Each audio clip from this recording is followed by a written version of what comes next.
Memang benar sekali bahwa sebagian penceramah itu tidak memberi ruang tanya jawab.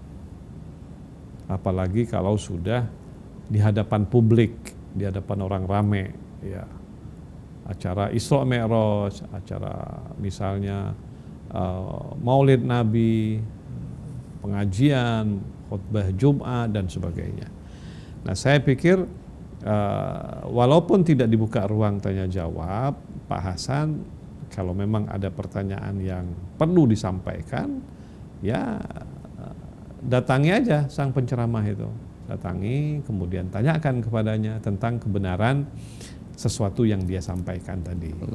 Kalau memang dia berwawasan dan punya hati yang besar, ya dia pasti akan layani pertanyaan kita. Tapi kalau memang misalnya wawasannya sempit, lalu kemudian punya motif-motif tertentu, bisa jadi pertanyaan-pertanyaan dia akan abaikan, atau bahkan mungkin dia akan mencerca. Seperti yang terjadi pada sebagian penceramah-penceramah, bahkan di Jakarta sekalipun. Kalau kita tanya, langsung dia marah. Gitu. Anda nggak boleh bertanya, ini sudah ada dalam kitab ini, misalnya begitu. Dan itu bertentangan betul dengan ajaran Al-Quran yang menyuruh kita bertanya dan menyuruh kita bersikap kritis.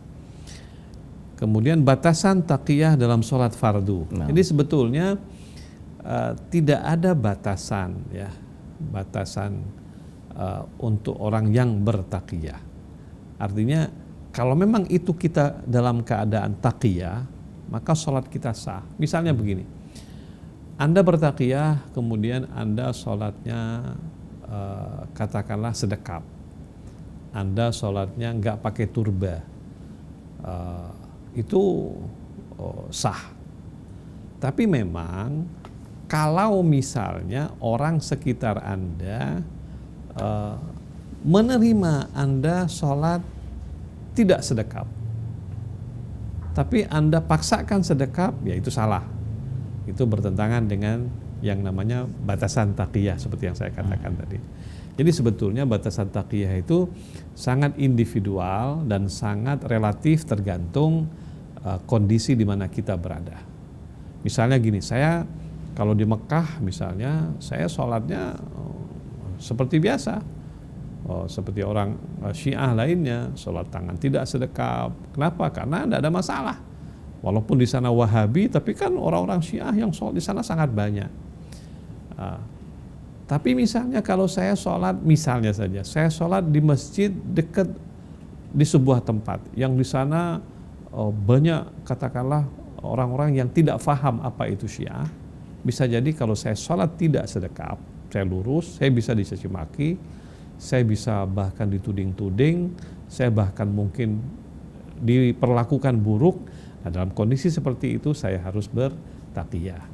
Jadi bertaqiyah itu untuk menyelamatkan diri kita satu, atau bahkan untuk menjaga persatuan kaum muslimin yang disebut dengan taqiyah mudarat. Maksudnya, kalau saya tidak taqiyah, bisa jadi kaum muslimin ini akan berantem, bisa jadi akan konflik sosial, bisa jadi akan terjadi gesekan-gesekan. Dan itu lebih baik kita bertaqiyah dalam rangka kita menjaga persatuan kaum muslimin.